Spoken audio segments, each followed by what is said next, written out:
loss. We truly are. But we also know that more Canadians will continue to be lost to COVID going forward, and that's also heartbreaking. But we have to acknowledge the necessity of continuing to move forward. Our current set of restrictions are in place until February 14th. But we're at a stage where Nova Scotia is ready to make gradual changes, and we can make those changes with confidence. Our public health team has been incredible and is incredible. They haven't changed. Dr. Strang hasn't changed. He's the same compassionate, thoughtful, brilliant leader that has led us this far, and he has earned our trust, as has his team. We can have confidence in his guidance. I know I certainly do. So today we will be announcing easing of some restrictions effective February 14th, and we'll also be sharing a plan to continue that easing gradually in phases going forward from there. The reality is that the more we continue to let COVID control our daily lives, the longer we will see the negative impacts, especially on our children and on our seniors. So Dr. Strang will provide more details, but in high level, I guess, effective February 14th, sports, arts, and cultural events can resume. Gathering limits will increase for informal events from 10 to 25. Restaurants and gyms will increase capacity to 75%. Retail can increase capacity back to 100%. Cosmetologists can resume their full services. So all of those things will be effective February 14th, and there will be lots more to say about the moving forward over the coming weeks. We'll have a lot to say about that. But I do want to be very clear about why this is happening, why we are able to ease restrictions, and it's happening because of our high vaccination rates and the fact that we're leading the country in booster doses. These are not things to be ignored. It's also happening because we know the need to balance between restrictions and the risk of COVID in terms of our overall public health. So every step of the way, for 2 years, we have followed the science. And today, and every day, we will continue to be guided by Dr. Strang and the team at Public Health. So as we move forward and Nova Scotians continue to do their part, we also recognize that government has work to do as well.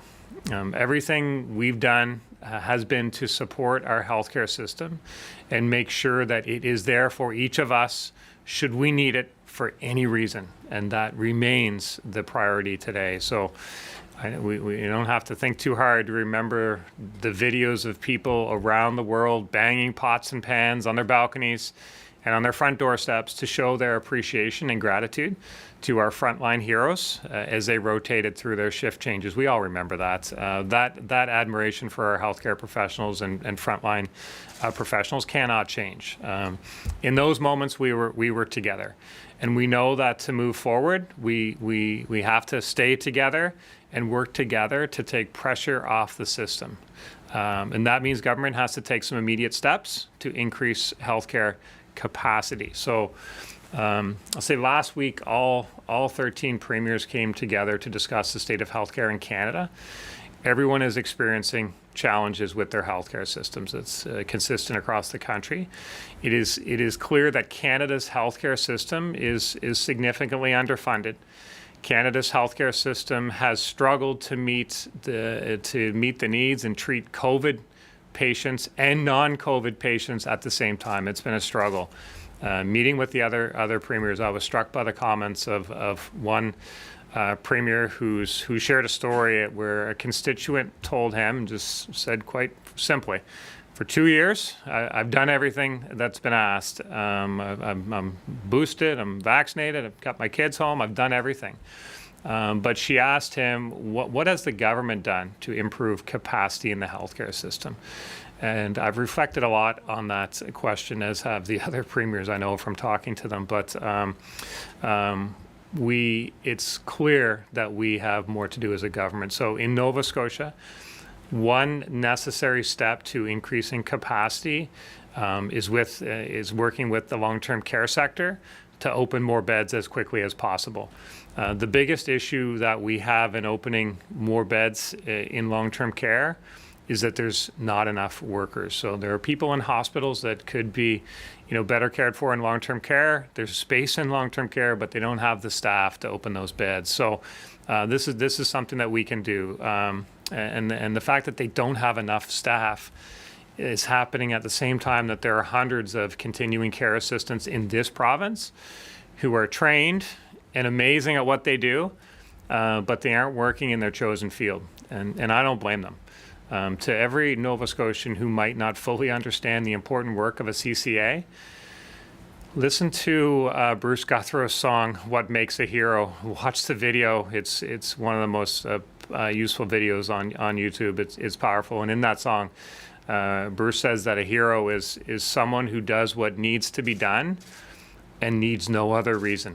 They just do it. So to our CCAs, we know the important work you do.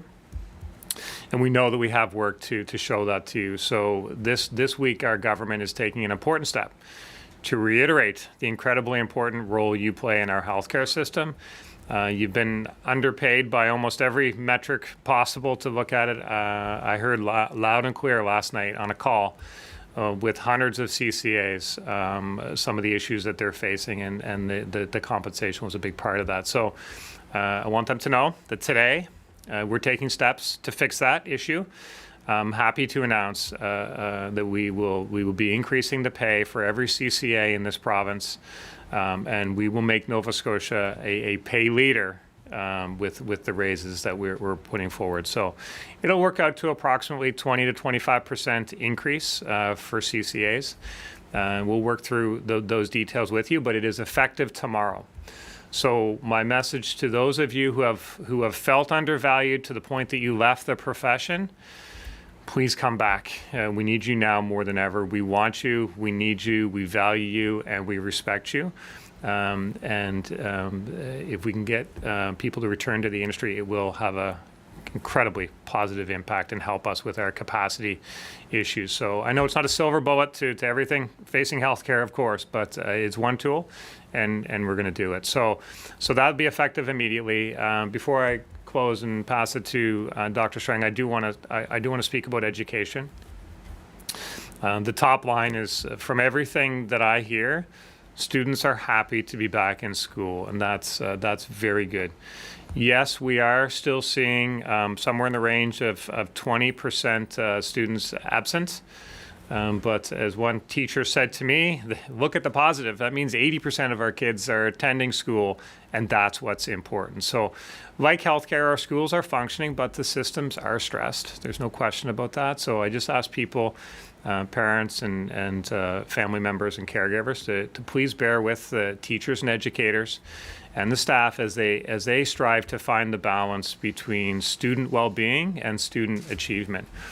Just as we have had to adjust our expectations for healthcare, like canceling non-emergency surgeries, we need to do that as well for our other systems as we work through this wave. So please be patient, understanding that we are living through the pandemic, that there are pressures on the systems, and they're bound to have an impact. But the one thing we can never lose sight of is the need to focus on student well-being. So I thank those teachers and educators and people working in the schools for doing just that.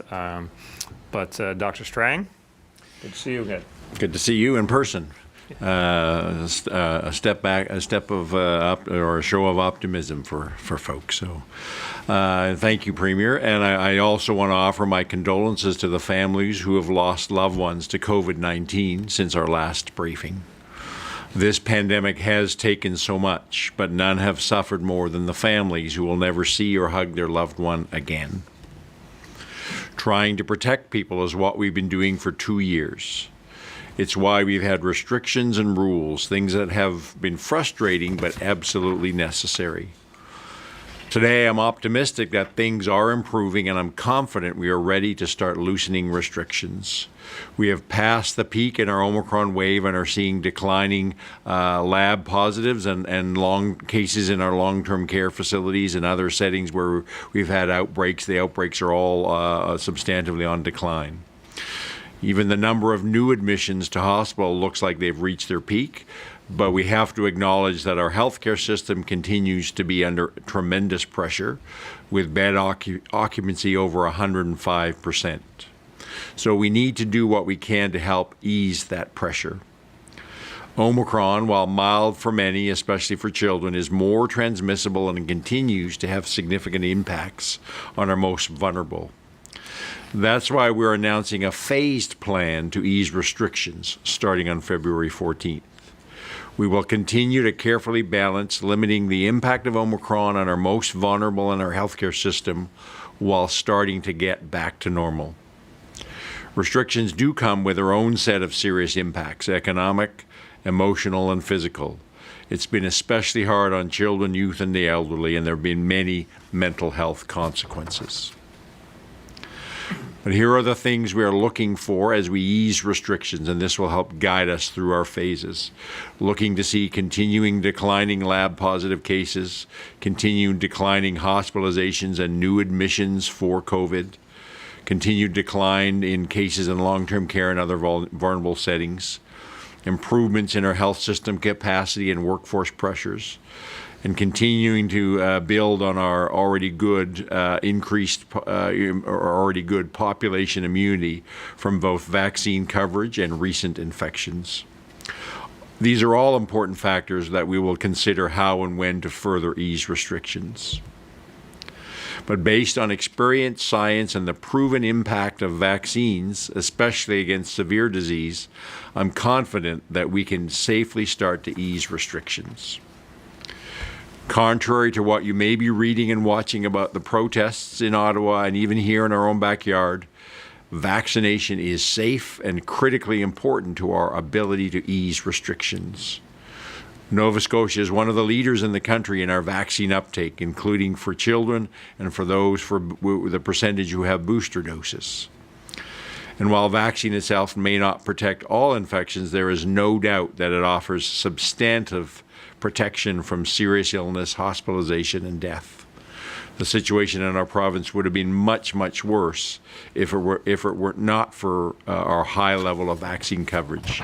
And the credit to that goes to every Nova Scotian who's stepped forward and rolled up their sleeve and to get their first, second, third, or sometimes even their fourth dose of vaccine.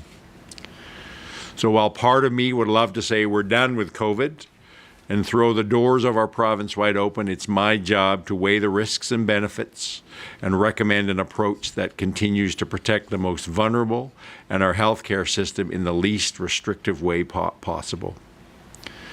I also know that easing restrictions will cause some anxiety. That's understandable. Certainly COVID and this latest Omicron wave has not been easy. We have lost 55 Nova Scotians since December 8th, which is the start of the Omicron wave, and the physical and mental health of countless others has been impacted. But it's time to change our perspective and our approach. We're no longer trying to contain the virus. It's here and likely will be for a long time. Our aim is to prevent serious illness. It's time to accept that we will see ongoing spread as we ease restrictions, but we will also rely on our high levels of immunity to protect us as much as possible from severe illness. So it's time to start the shift towards living with COVID. I won't get into all the details of our plan to ease restrictions. Those will be on our coronavirus website. But I will say that will happen gradually over 3 phases, and we anticipate that each phase will last about a month. This will give us time to monitor how things are going and make adjustments if necessary. At a high level, in Phase 1, which starts 12:01 a.m. February 14th, we'll allow events again, increase gathering limits and business capacity limits, and remove border restrictions. And in Phase 2, gathering and capacity limits will increase again. And in Phase 3, there will be no more gathering or capacity limits, and we will also lift physical distancing requirements. And for now, masks are still required in indoor public places, and proof of vaccination is still necessary for discretionary activities. And we will let our evolving epidemiology guide us when we can safely change these 2 components. Today, though, I can give some certainty. I'll give you more details about Phase 1. As I said, it starts 12:01 a.m., February 14th. So in this first phase, the informal gathering limit will increase to 25 people from 10, and they can be from the same household or a consistent social group. Typically, this is for gatherings at people's homes. We will also increase the formal gathering limit to 50% of the capacity of a venue and allow a range of events again, things like funerals, wedding receptions, festivals, fundraisers, and other special events. Performances and sports games will be allowed, including when they take place as part of school extracurricular activities. And the limit for participants, like players or performers, will increase to 60, and that's for both sports and arts and culture performances and games. Spectators will be allowed, again, following the formal gathering limit. And that formal gathering limit will also apply to regular faith services. Performers like choirs will follow the limit for arts and culture participants, and we recommend that choirs keep their masks on for singing in Phase 1. Congregations can sing again, but the mask requirement will remain in place for them during Phase 1. Retail stores and malls can operate at maximum capacity possible with physical distancing. Fitness, recreation, leisure facilities, businesses and organizations can operate at 75% capacity. So this includes everything from gyms and arenas to libraries and museums to dance lessons and dog training. Bars and restaurants can operate at 75% capacity. They will still need to have the distance of 2 meters between tables, and there will be a limit of 25 people maximum at a single table. And they'll be able to stay open 1 hour later, providing table service now until midnight and closing at 1 a.m. They can continue to operate takeout, delivery, and drive-through for later hours, however. And any performers that follow the limits for arts and culture participants, those are performers within a licensed facility. In our public schools, enhanced public health measures such as classroom cohorts and masking will continue, but singing and the use of wind and brass instruments can resume. Schools will now be allowed to resume all extracurricular activities following community guidance for sports, arts, and culture. And in long-term care, the key change is that residents can have now any 2 visitors at a time. We were restricting it to only 2, and they had to be consistent visitors. But as of Monday, they will no longer need to be the same two visitors, but a maximum of 2 at a time. And the visitors must still wear masks and be fully vaccinated, except for end of life and other compassionate visits. I know that this is a lot to digest, and everyone's tired of trying to learn a new set of rules. But this is a major step in the right direction, a step towards some more normalcy in our lives. I want to move on and just give a few key vaccine updates. As of today, adolescents 12 to 17 years old can get a booster dose of Pfizer vaccine, and it has to be at least 168 days after their second dose in their primary series. However, parents, guardians, and the adolescents themselves should be aware that there is limited data on a booster dose in this age group, and there is still the rare risk of myocarditis and pericarditis following vaccination. So the National Advisory Committee on Immunization only recommends a booster dose in this age group, 12 to 17, for those who may be at higher risk of severe illness, including those who have an underlying medical condition that puts them at increased risk, are residents of congregate living settings, or belong to racialized or marginalized communities disproportionately affected by COVID-19.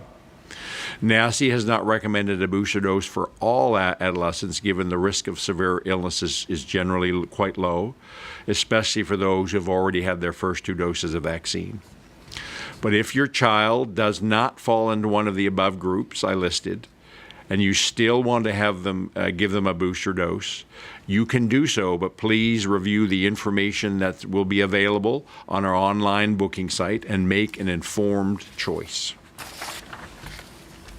We're also implementing 2 other NACI guidelines that were recently issued.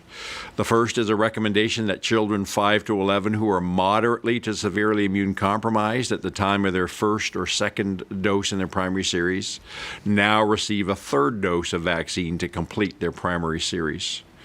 Children meeting these criteria are now eligible for this additional primary series dose to ensure they have maximum protection. And again, all the details of who is actually eligible will be on our online vaccine booking site. And the second recent announcement we're adopting is that advice on timing for when to receive a COVID-19 vaccine if you have been previously infected with COVID. If you test positive for COVID-19 and have not been fully vaccinated, NACI advises you wait for 2 months to get your first or second dose. If you've tested positive for COVID-19 and have already been fully vaccinated, NACI advises that you wait for 3 months to get your booster dose. And that is provided it's at least 168 days since your second dose and you are actually eligible for a booster. And for people who have already received a dose of vaccine immediately after recovering from COVID infection, you don't need to worry. You do not need to repeat the booster dose. So as usual, I've shared a lot of information in detail, but the bottom line is this: get vaccinated, follow public health restrictions, and follow the personal measures like masking. These steps will continue to protect you and the people around you from severe disease. Nova Scotians have shown extraordinary resilience in the face of this virus, and we're asking for just a little bit more to put this wave behind us and move into the new era of living with COVID. And I want to take a moment and be very clear. The reopening we have just outlined is in no way a response to recent protests. Quite the contrary. It is based on following evolving science this entire pandemic. It's built on our experience and the knowledge of the protection provided by vaccines. This is why we're in a position to start to ease restrictions. And I want to say a tremendous thank you to the vast majority of Nova Scotians who continue to protect each other, take care of each other, and show kindness and compassion for each other. True shared freedom comes from love, caring, and compassion, not from self-centered views, division, and anger. Tina. Thank you, Dr. Strang. Just a reminder to the reporters that we have on the phone, we'll take 1 question and 1 follow-up in the allotted time that we have for today's briefing. If you're not on mute, and I'm hearing that some of you are not, please ensure that you are on mute. We'll start with Taryn Grant from CBC. Go ahead, Taryn. Thank you, Tina. My question is for Dr. Strang. I'm hoping you can talk a little bit more about the projected pace of this reopening plan, going at 1 month at a time for each phase. How did you arrive at the decision to go 1 month? And could it actually go faster than that if the epidemiology warrants it? So absolutely, we will always look at our epidemiology, and if we are able to move faster, we can. But if you look at previous reopenings, we've often maybe gone in 2 or 3 week steps, but we've had more smaller steps. This is quite a large step from where we're currently at. And so we really feel like, and then the next step is another big step in reopening, and then if at the third step, it's at the place where we really are removing all restrictions. So it really is a 3-step approach, and the third step being our end. So given where we're at, we feel we can take those larger steps, but we have to watch them carefully, and we need some time to make sure that we are not putting undue pressure on an already very fragile and stressed healthcare system. And so that's our approach. And I outlined in my remarks the kind of indicators that we are looked at to make the decision today, and we'll continue to look at those. And if we can go a little faster, we'll look at that. But we also are very cognizant of that this needs to be phased over the next couple of months, and we are making sure we're continuing to support our colleagues in the acute care sector who are dealing with tremendous pressures at this time. time. We ask for people's patience. We will get there. Today feels like spring as I walked over here, and we know spring is not that far away, but it's like winter ending. You can't force it, and so we're going to have a little bit of patience. By the time we get to spring, we will be in a far better place. So let's just work together and be patient for the next couple of months. Go ahead, Taryn, if you have a follow-up. Thank you. This one's for the Premier. Premier, I understand that you had a meeting last night with CCAs, and I'm wondering if you announced the pay raise to them last night or if they learned about it with the rest of us just now. And if they did hear about it last night, what kind of reaction did you hear? Yeah, thank you, Taryn. We had first off, I want to thank the CCAs. We had a great crowd last night, a few hundred of them on and basically it was a listening where they were sharing the challenges of doing their job, and certainly pay was one of the things that it has a big impact on their lives. So we did not announce it last night. We wanted to listen to them last night on a whole suite of issues that they were raising. Minister Adams, the Minister of Seniors and Long-Term Care, had a call, I think, with CCAs just prior to starting this briefing. I think maybe just 2:30 or something. And I think Minister McMaster, the Minister of Finance, was also going to have a chat with some of the unions before the briefing. So they did not learn on the call last night. Certainly the call last night had a big influence on the decision, I will say that, and we've started to share that information with them today. Next we'll go to Callum Smith from Global. Go ahead, Callum. Thank you. This question's for Dr. Strang. Dr. Strang, I understand hospitalizations have been an important benchmark, and I understand you're saying new admissions have peaked, but we're still at about the 90 level, and that's been the case since late January. I'm wondering how comfortable you are. Obviously, you said you're confident lifting restrictions with this phased approach, but how can we be doing that when hospitalization numbers in total are still essentially flatlined? So that's why you have to break out the numbers you're looking at, and basic fundamental principle in epidemiology is the difference between an incident, and those are the new things that are happening, versus the prevalence, which is the cumulative total. So when we look at from the epidemiologic perspective, where are we at in the trend of the wave and the spread of the virus? It's looking at new cases. What are we seeing today in our communities, which is most important? And we are starting to see very early our case numbers and outbreaks and all those things that I outlined are well on their way trending downward, and we're starting to see the beginning of that downward trend in new admissions and hospitalizations. But from the perspective of the capacity of the healthcare system and making sure that and being cognizant of how much pressure they're under, it's the prevalence, it's the total number of cases that we have to be concerned about. And the two come together when we look at how fast can we go in this reopening, because we have to remain cautious that our system is already at maximum capacity. And so as we reopen, and I'm comfortable that we can reopen, but we have to be careful to watch that we're not adding to that already substantive pressure that's on the healthcare system. Go ahead, Callum, with your follow-up. Thank you. Again, for Dr. Strang, I guess if phase 3 is the final stage, how can we be considering still requiring masks and proof of vaccination? If phase 3 is the final stage, I guess why was there a chance for restrictions at the time? What will guide? I know you said the epidemiology will guide it, but what are you looking at specifically to lift both those restrictions? We'll have to look at all the indicators that tell us what's the level of virus activity in community, and we'll make final decisions both on phase 2 and then final decisions on phase 3, and especially phase 3 whether that can include removing the proof of vaccination as well as removing mandatory masks at that time. Based on what happens, we'll watch it on a week-by-week basis over the next couple of months. Next, we'll go to Jonathan McGinnis from CTV News. Go ahead, Jonathan. Hi, good afternoon. Thank you very much. Dr. Strang, we've heard you talk about these phases and how we will progress to each one, or we could even go faster. Do you see us going, once we're in a phase, do you see us going backward at all? Is there anything that would prompt that, or are we in a phase until we can move forward?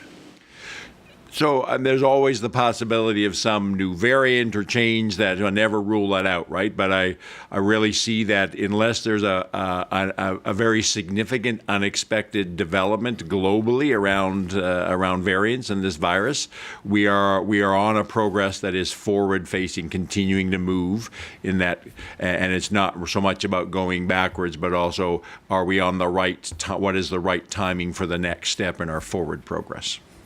Go ahead, Jonathan, with your follow-up. I'm good, thank you. Great. Next, we'll go to Keith Doucette from the Canadian Press. Go ahead, Keith. Good afternoon, Dr. Strang. I realize that this approach that you've announced today is probably in keeping with what you've been doing all along. But I wonder, given the situation that's going on in the country, if you could just talk a little bit philosophically about the difference of your approach and, say, the approach of your colleague in Manitoba. You know, a province of similar size and probably with worse numbers than here, yet there's a significant gulf, I think it's fair to say, in what they're doing and what we're now doing here in Nova Scotia. I wonder if you could address that.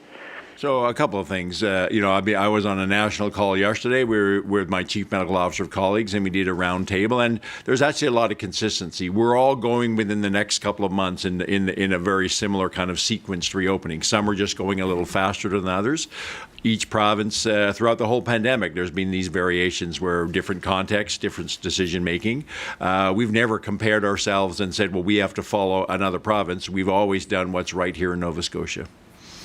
Go ahead, Keith, with your follow-up.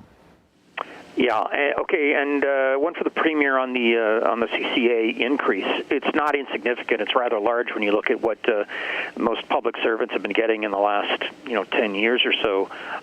You have other people to also negotiate with. I mean, are you concerned or not concerned now that you may have to dole out a lot more money across the system than you're doing right now with CCAs, who admittedly have been underpaid for years? Yeah, thank you, Keith, and certainly we're aware of that situation. But the reality is when you look at where we're at right now with the capacity issues in our hospital system, we need to take steps to address that. And the clearest path that we can see that's within our control is to help move people from the hospital system to the long-term care where that's appropriate, and then we realized there was a problem there because there wasn't enough staff. So CCAs are front and center on this one because they play such a significant role in helping relieve some pressure from the hospital system. But to your point, absolutely. I mean, there's a lot of people in line, and for CCAs, I was quite shocked when I realized that we had some of the lowest paid CCAs in the country. It was just way out of line with what was being asked. So we just have to start there. It's the right thing to do, and that's why we're doing it. Next, we'll go to John McPhee from the Chronicle Herald. Go ahead, John. Thank you. This is also for the Premier, and it's also on the CCA pay raise. So it's in the 20 to 25% range. I'm just wondering, how was that determined, and where does that leave us now compared to other provinces? You just said we were very low before. Where are we now? It'll bring us to the top or close to the top, maybe out in front.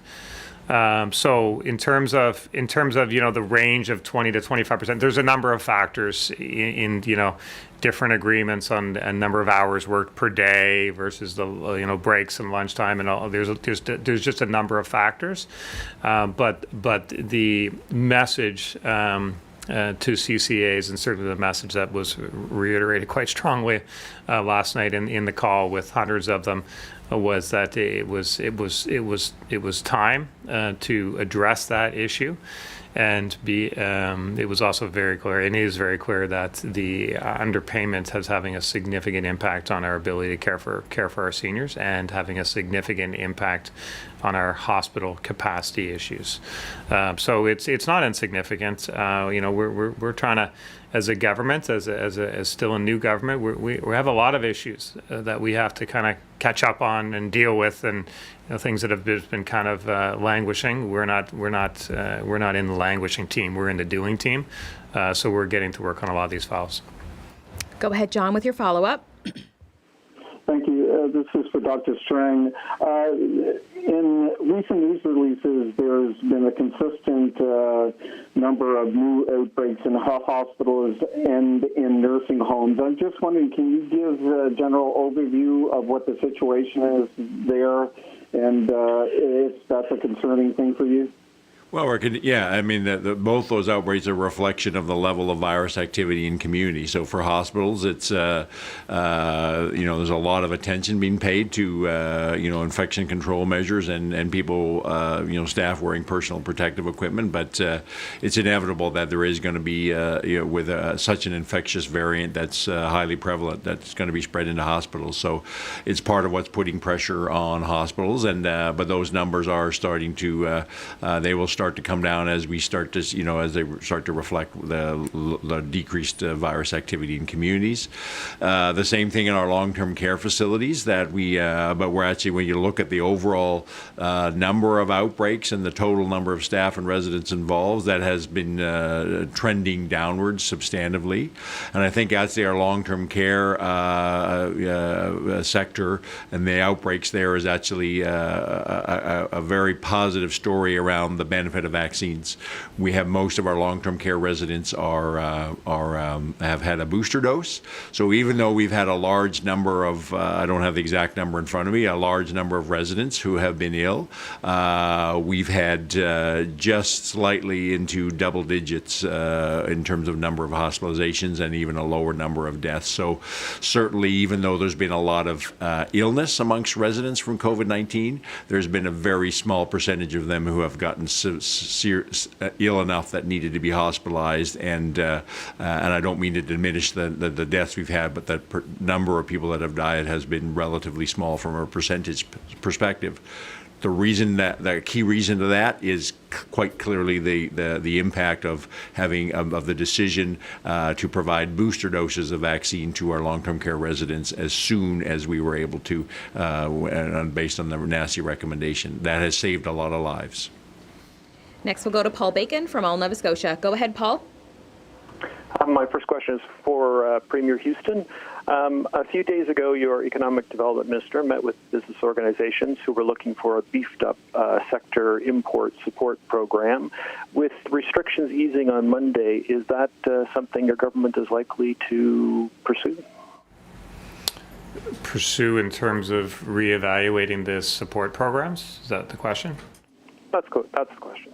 Yeah, I mean, look, those discussions have been ongoing, and we listen carefully. We come up with the best suite of supports that we thought was necessary based on all the information we had. There will certainly be many people who would say more support is necessary, and there'll be many others who say it's just fine. But we built on the system that was been in place through multiple waves of the pandemic, and I think now as we start to ease restrictions and start to have a gradual methodical move forward, I'm hopeful that business owners will share in that optimism that we have, that we're moving forward, and that's the best possible outcome for everyone, I think. Go ahead, Paul, with your follow-up. And Dr. Strang, among the last restrictions, I guess, that will be lifted would be masking and the vaccine, the proof of vaccination. Can you explain why those will be towards the end? Well, while there's still lots of virus circulating, we know that masking is critically important to help minimize the spread. When you bring more people together, masking has a significant impact on reducing the amount of virus and the ability for the virus to be transmitted. The proof of vaccination, we know that still has some impact around the spread, even though the against Omicron, vaccine is only modestly effective against preventing infection. It's still, we're in the range of 35 to 40% vaccine effectiveness. That's still a lot better than having zero protection and zero effectiveness if you're unimmunized. So it does contribute to to decreasing spread. But even more importantly, we know that vaccination, people who are vaccinated even with 2 doses, are still well protected against severe disease and are very well protected if they have a booster dose. So as we bring more people together, there is increased risk of transmission for sure. But as we bring them together, if we maintain the proof of vaccination, at least for the first couple of phases, what we're doing is substantively helping protect the healthcare system by as we bring people together, requiring proof of vaccination minimizes the chance of anybody from that gathering getting affected and getting severe illness and ending up in hospital. So keeping proof of vaccination now becomes a very important tool as we open things up to keep people out of hospital from a COVID infection. Next, we'll go to Pat Healy from the Laker. Go ahead, Pat. Hi. Dr. Strang, if you have a child, say 5 to 12 years old, that tested positive for COVID before their scheduled first vaccine dose, how long should they wait before rescheduling? Some of the question, can you repeat that again? It was a bit faint, Pat. Okay. If you have a child 5 to 12 years old that tested positive for COVID before their scheduled first vaccine dose, how long should they wait before rescheduling? So the advice from NACI is that people who haven't begun or still in the midst of their primary series, they should wait 2 months from the time of when they were diagnosed with COVID to then continue continue their primary vaccine series. Go ahead, Pat, if you have a follow-up. Yes, I do. Dr. Strang, with the news today of the reopening plan, can planning begin by schools for a return to normal graduation and proms with full capacity at larger venues for this June? I see absolutely no reason why schools can't start to make those plans. I'll be very happy to see those types of graduations in June. Next, we'll go to Lois Andort from the Guys Pro Journal. Go ahead, Lois. Yes, hello. Thank you. Can you hear me? Lois, go ahead. All right, we'll see if Lois connects again. We'll go to Tim Bousquet from the Halifax Examiner. Go ahead, Tim, if you're there. Hi, Dr. Strang. I wonder if you can help us, the public, kind of think through the death issue a bit.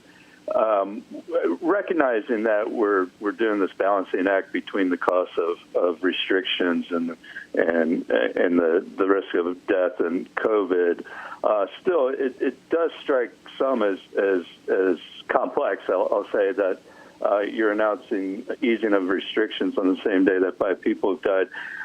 25 people have died since the last briefing. Are we to expect another 25 to die in the next 2 weeks? And on the path to endemic, there will be some level of ongoing death, I suppose. And what does that look like in the long term?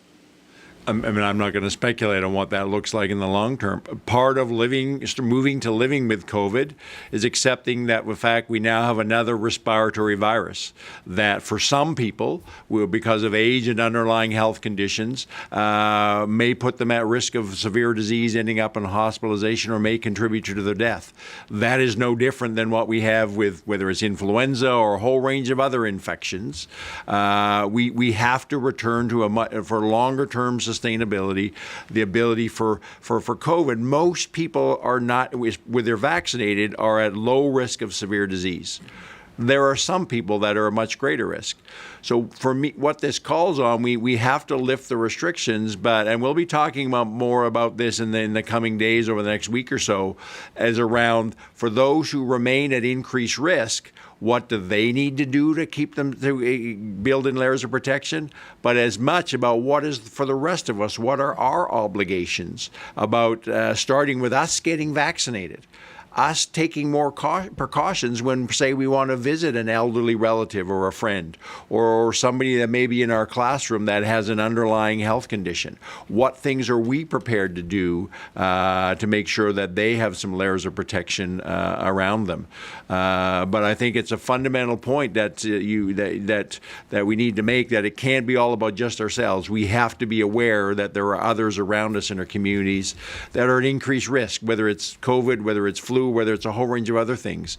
And that I would like to think that what we've learned from COVID is that we need to be more aware of how all of us can contribute to protecting those who are most vulnerable. And that, to me, is the fundamental piece that we need to understand around vaccination.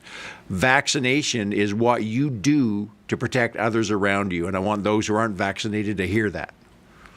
Go ahead, Tim, with your follow-up. Yeah, I guess along the same sort of lines, but not as drastic, I guess. On the march towards endemic, there's been kind of a limiting of those who have access to PCR testing. And I'm wondering, given the lower numbers now of positive cases and testing, could PCR testing be opened up to a broader part of the population, or is that just something that's going to decrease over time as well? So we're actively looking at, today is about restrictions. We're actively looking at the other components of our response, whether it's testing, our case and contact management, and the surveillance, which goes along hand in hand with testing. So we're looking at that, and we'll be talking more about how we evolve those into this living with COVID, along with lifting restrictions, and so we'll have more to say in the days and the next couple of weeks around how we evolve our testing strategy specifically. We'll try to go to Lois Ann Dort again to see if she's there. Lois, are you there? Yes, I am. Can you hear me? Yep, go ahead, Lois. Yes, hello. Thank you. One question I have is, in data published by the Canadian Institute for Health Information for Long-Term Care Facility Ownership in Nova Scotia for 2021, it appears that almost half our private for-profit centres.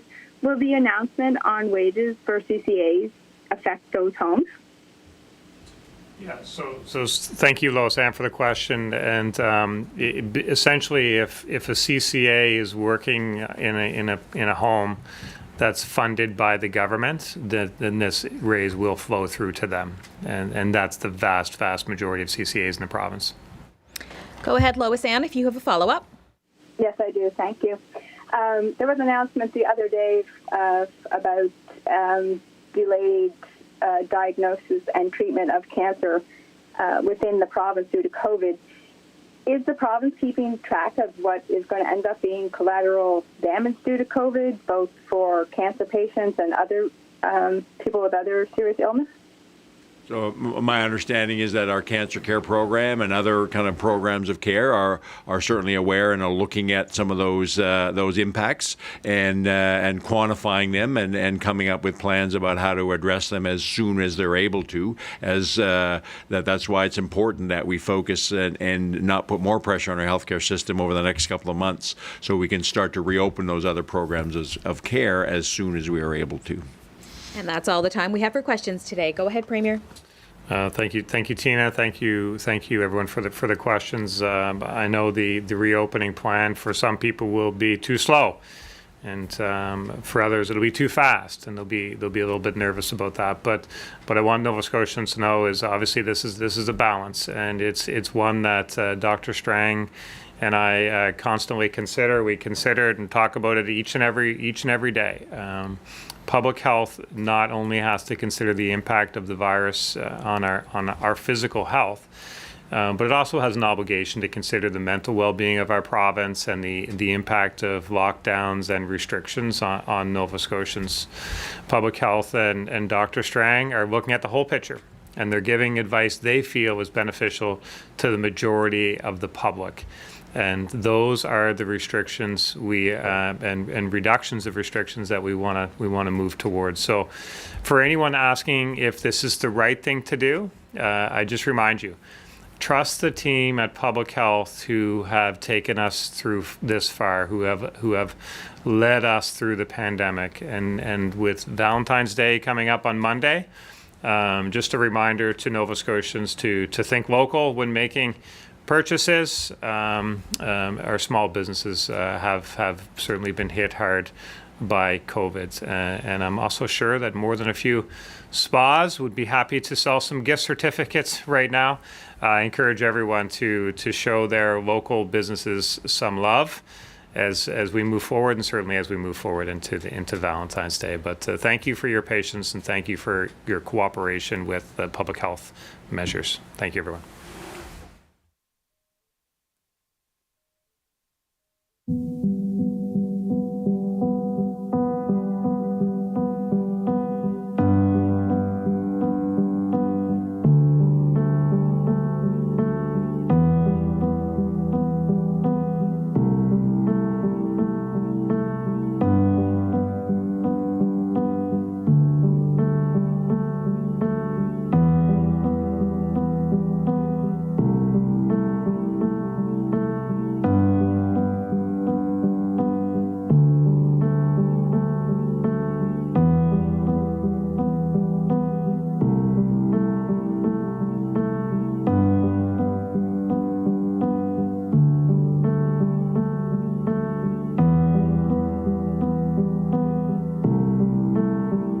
What makes a hero by someone's side is a comfort in the words you'll be alright. What makes a hero to those afraid is the one who faces danger every day. What makes a hero in this story is you who sacrifice but want no glory. What makes a hero do what they do is everything I see in you.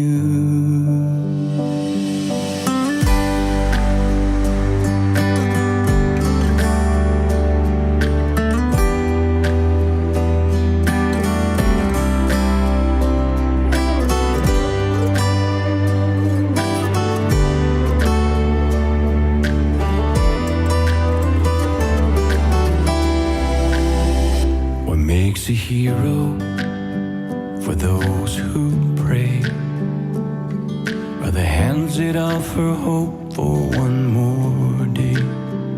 What makes a hero in a fight for life are the hands that offer hope for one more night. What makes a hero